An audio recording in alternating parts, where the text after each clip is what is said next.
और पत्नी का मिलान होने के लिए दिया है। ये दोनों पति और पत्नी मिलकर के, पत्नी जागी नैहर और पति जाएगा कहाँ, ससुराल। लेकिन पतिनाथ ये तो भगवान देखेगा। हमने बार बार मना की लेकिन आप नहीं मान रहे। चलो मैं चलने के लिए। महारानी संतोष कुमार 151 रुपया के पुरस्कार और रसगुल्ला किनने के लिए और तुझे मिलेगा। ये तो 51 रुपया दिया है, किस लिए? बिस्कुट हॉर्लिक्स तुम अपनी भतीजा के लिए लेना।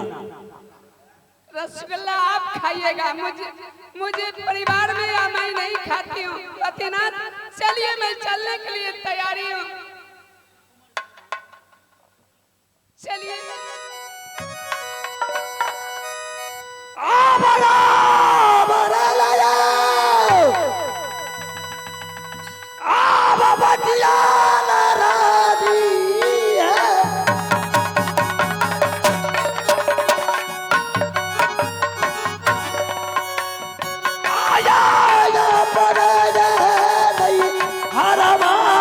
चलियो है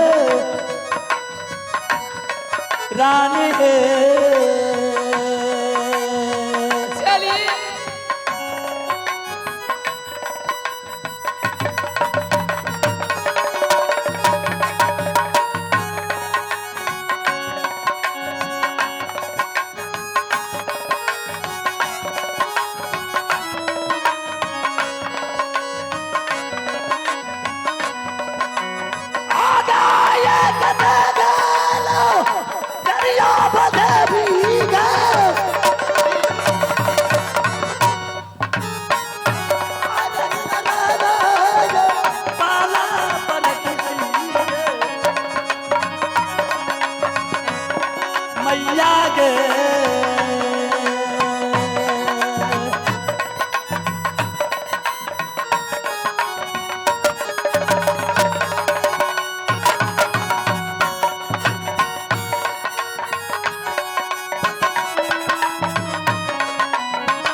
हले हले भैया रे आकिया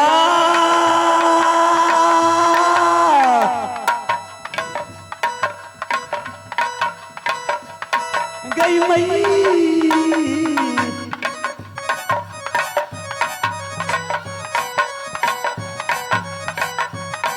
मैया गे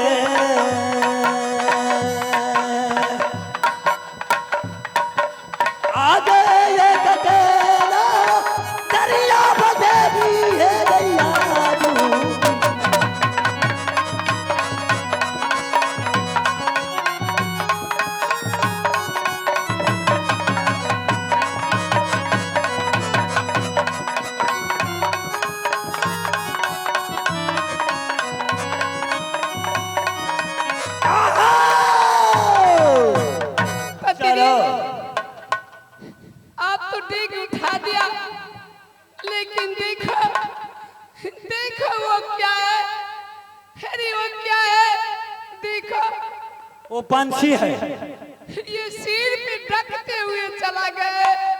अब हमने एक बार और रोकती हो, नहीं चाहिए पतिनाथ।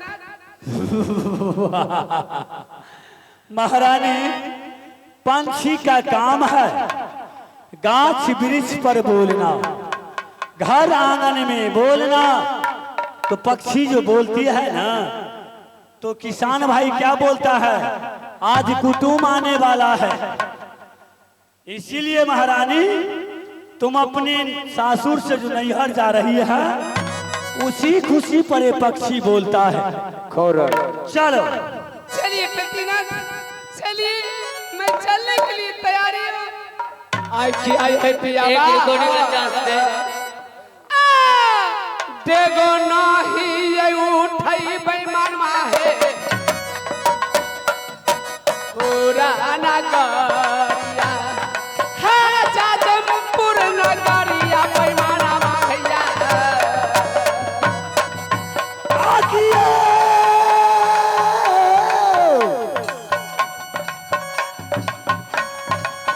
आहैरा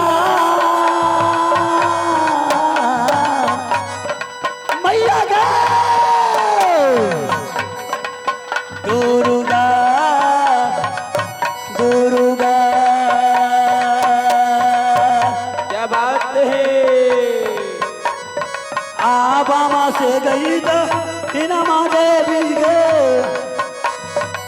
हीरे यार नायक काल पर नाच मालिक से अपील है एक रिकॉर्डिंग करवाए।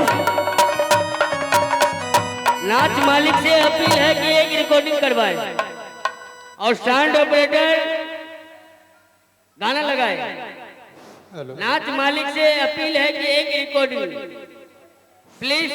एक एगो कथल करबो भोर रात करने भेंसर भाइये जेते थे।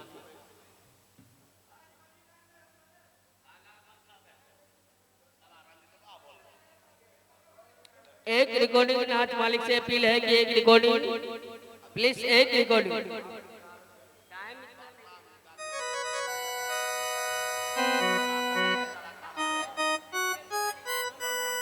Hello hello hello hello sound operator लग गया।